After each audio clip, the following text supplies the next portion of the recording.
semaine et une journée particulièrement chargée aujourd'hui.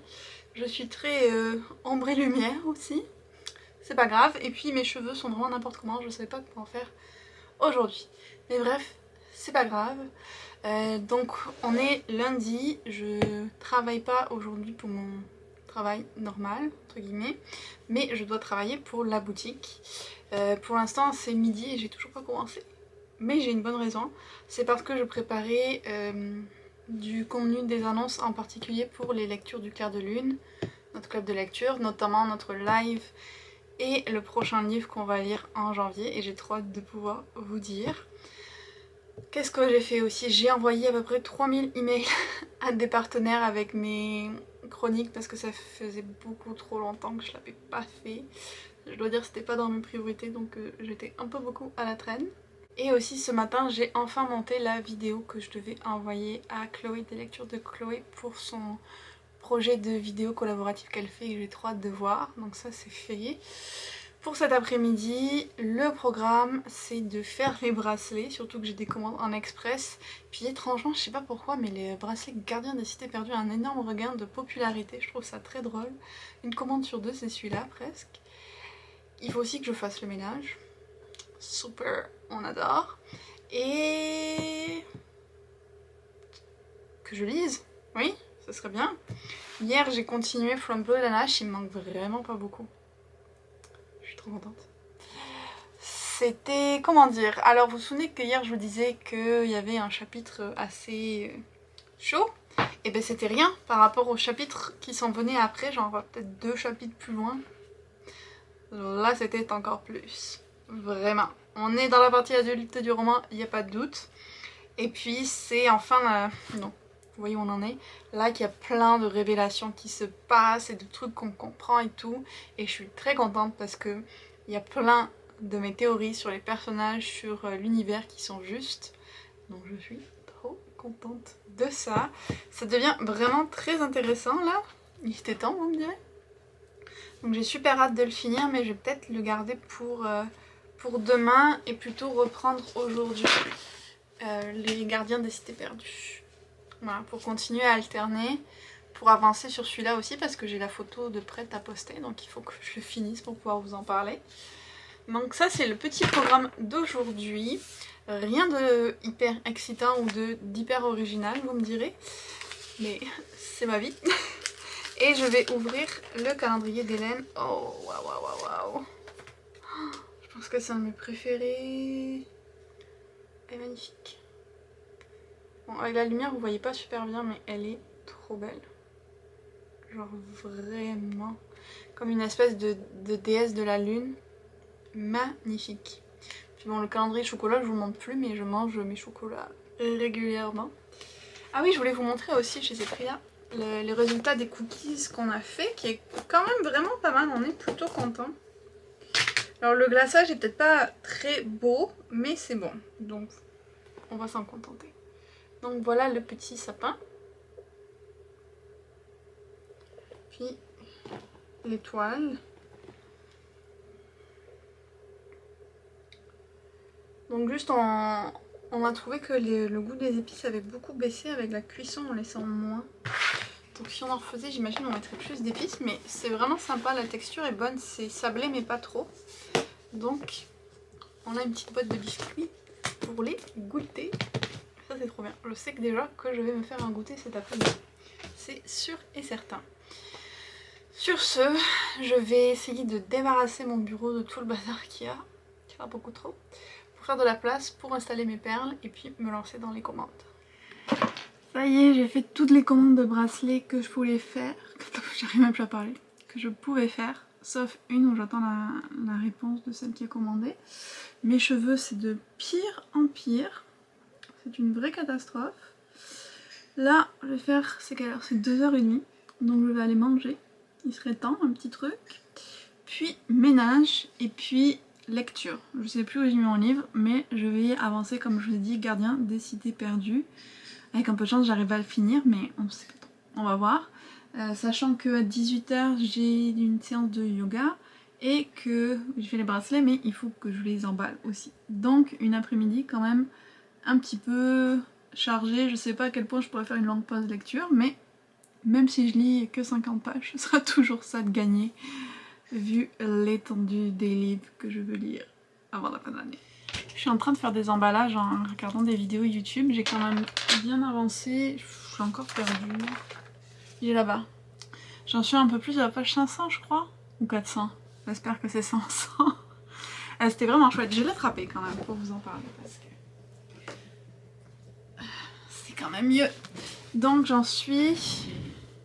Où est-ce que j'en suis? J'ai plié ces pages-là. Donc... Oui, 500, on avance, on avance. C'était cool quand même cette partie-là. Bon, il y avait la description des différentes espèces dans le monde des gardiens de cité perdue. Mais ce qui m'intéresse surtout, et j'ai plié les pages, c'est qu'il y a les recettes de cuisine. Et si vous avez vu mon tag de Noël, je disais que j'aimerais passer Noël avec les gens des gardiens de cité perdue justement parce que ça a l'air trop bon ce qu'ils font. Donc je note ces recettes et je vais essayer de les faire. Alors je vous cache pas qu'il y a la boisson a l'air très riche. Il faut de la crème, du chocolat blanc, du lait entier.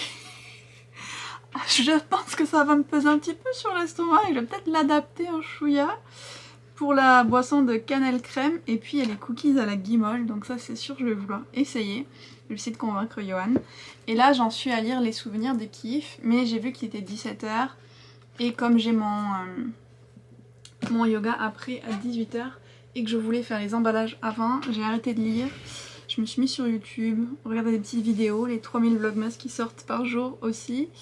Et en fait je voulais juste vous montrer, parce que je pense pas que je voulais montrer mon dernier bracelet que j'ai sorti. Et il fait tellement hivernal, j'avais envie de vous montrer. C'est le bracelet Anastasia. Je vous ai déjà dit, je pense, que j'avais trop envie de le revoir et qu'on avait prévu de le revoir avec des amis.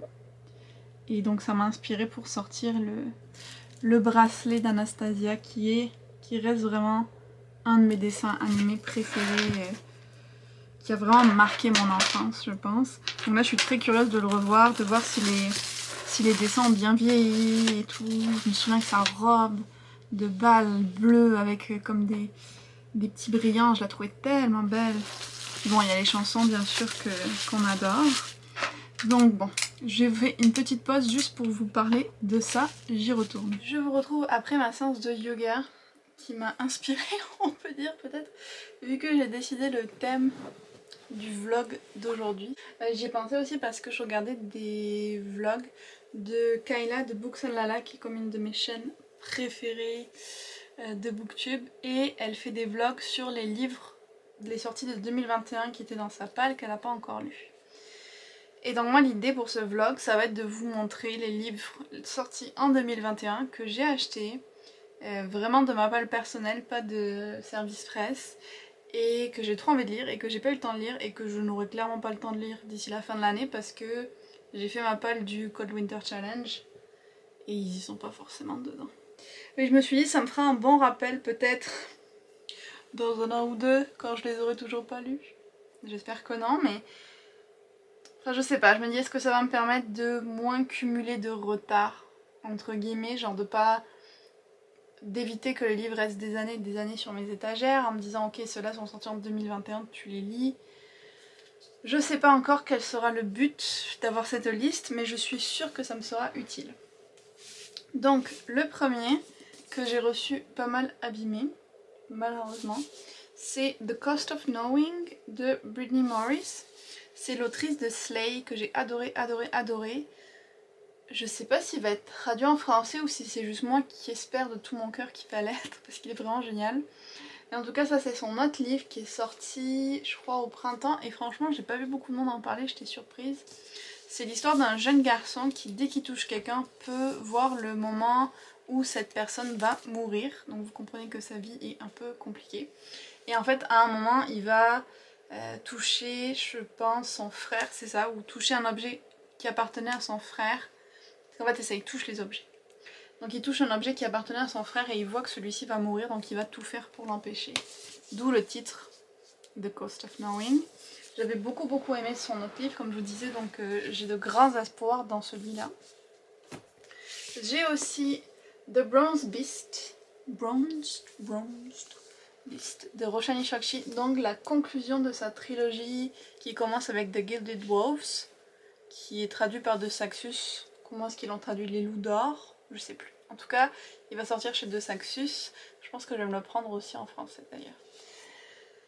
J'avais adoré les deux premiers, donc là on est dans un monde avec des sociétés secrètes, de la magie, des anciens artefacts qui sont un peu comme,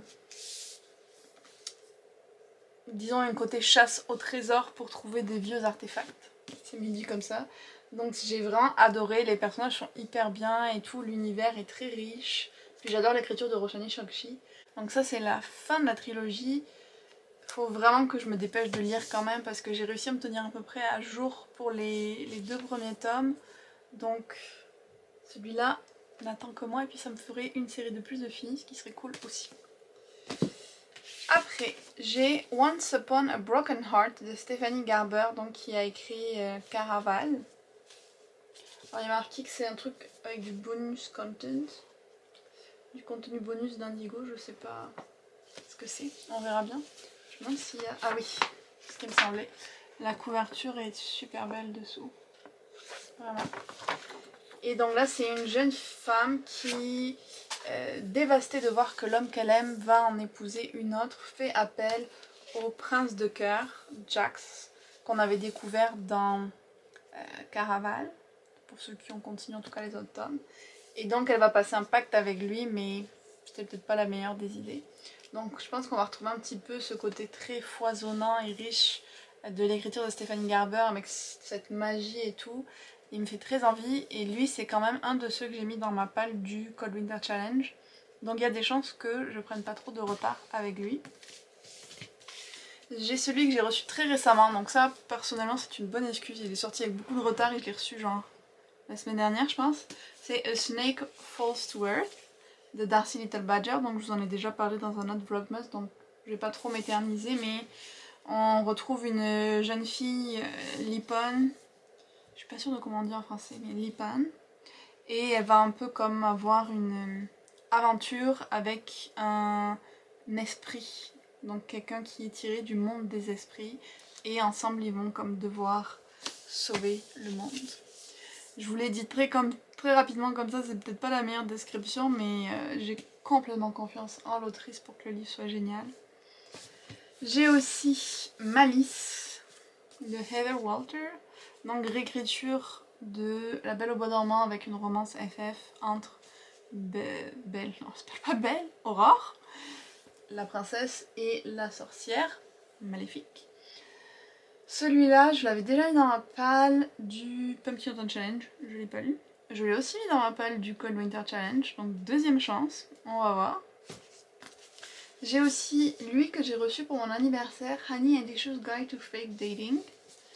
Celui-là, je pense qu'il serait assez rapide à lire, en plus une petite contemporain avec une romance FF, avec une jeune fille qui est bi et qui pour prouver à ses amis qu'elle est bi parce que ses amis la croient pas, elle va commencer à sortir pour de faux avec une autre fille.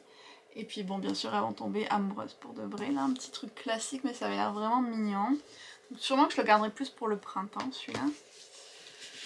J'ai le dernier TJ Klune, Under the Whispering Door, qui était une de mes sorties les plus anticipées, que je n'ai toujours pas lu, avec une histoire de faucheuse et de mort, genre une faucheuse qui vient collecter Wallace. Et puis il se fait proposer de l'aide par Hugo qui est le propriétaire d'un salon de thé. Genre, oui, moi j'aurai un salon de thé dans un livre que je veux.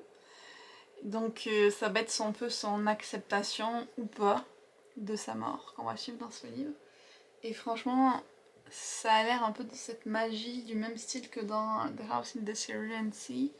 Donc je suis totalement pour. Et j'ai très hâte de le lire lui aussi. Genre, je les regarde et je me dis, mais pourquoi tu les as pas encore lus, franchement? Comment c'est possible? Je me désespère. Vraiment. En parlant d'un autre, qui est une de mes autres sorties les plus anticipées de 2021, que j'ai aussi reçu pour mon anniversaire, c'est... Non, je l'ai pas reçu pour mon anniversaire. Je me le suis offert pour mon anniversaire. Nuance. C'est The Wild Ones de Nafisa Azad. Sur des jeunes filles qui ont été sauvées par un garçon assez mystérieux alors qu'elles avaient des vies misérables, qu'elles étaient maltraitées et tout. Il les a amenées dans un monde magique et à un moment lui il se retrouve être en danger et c'est elles à leur tour qui vont essayer de le sauver. La couverture est incroyable. Incroyable. J'espère ne pas être déçue par celui-là parce que j'ai beaucoup d'attentes. On est presque à la fin. Le prochain, c'en est un autre que j'avais mis dans ma palle du Pumpkin Down Challenge qui est totalement passé à l'eau et j'ai aucun espoir de le lire cette année parce que c'est écrit trop petit et j'ai la flemme. C'est She Who Became the Sun de Shelley Parker Chan. En plus il va être traduit en français donc ma flemme va peut-être aller jusqu'au bout et je vais attendre la traduction. Donc on va suivre l'histoire d'une jeune fille qui était destinée à un destin de misère alors que son frère devait avoir un très grand destin sauf que lui il meurt et donc elle va décider de prendre sa place et devenir The Sun, impératrice.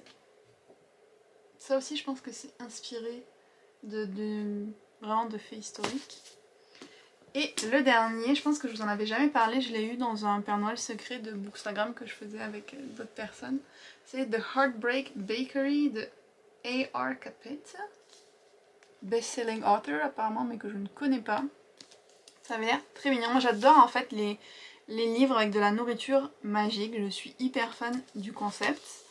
Et là, c'est une espèce de romance LGBTQ avec c'est ça, des petits gâteaux magiques. Donc il y a un personnage qui n'utilise pas de pronoms, ce qui est la première fois que je sais que ça existe, les personnes qui n'utilisent pas de pronoms, mais j'ai jamais rencontré ça en vrai ou dans les livres. Donc là ça va être ma comme première immersion en quelque sorte. Et donc en fait là on va suivre le personnage de Sid qui travaille dans une pâtisserie queer et en fait après avoir rompu avec la personne avec qui il sortait, il va faire des break-up brownies, donc des brownies de rupture et tous les gens qui en mangent vont rompre leur couple. Et donc avec l'aide d'une autre personne, Sid va essayer de réparer tous les désordres romantiques qui ont été causés par ces brownies.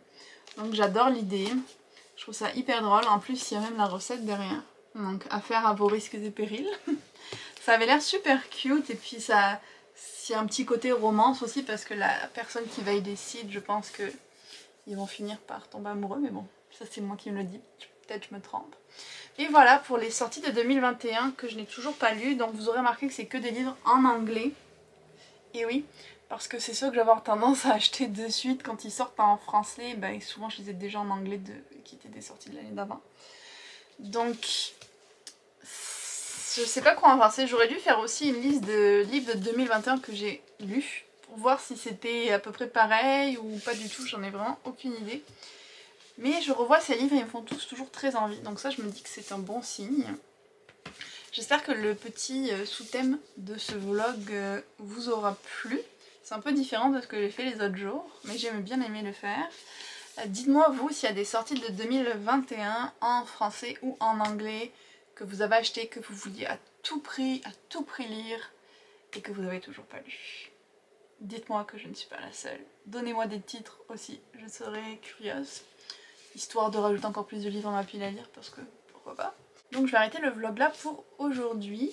Je suis vraiment contente d'avoir fait ce petit thème là, c'était très drôle. J'espère que la vidéo vous aura plu et puis on se retrouve demain dans un nouveau vlogmas.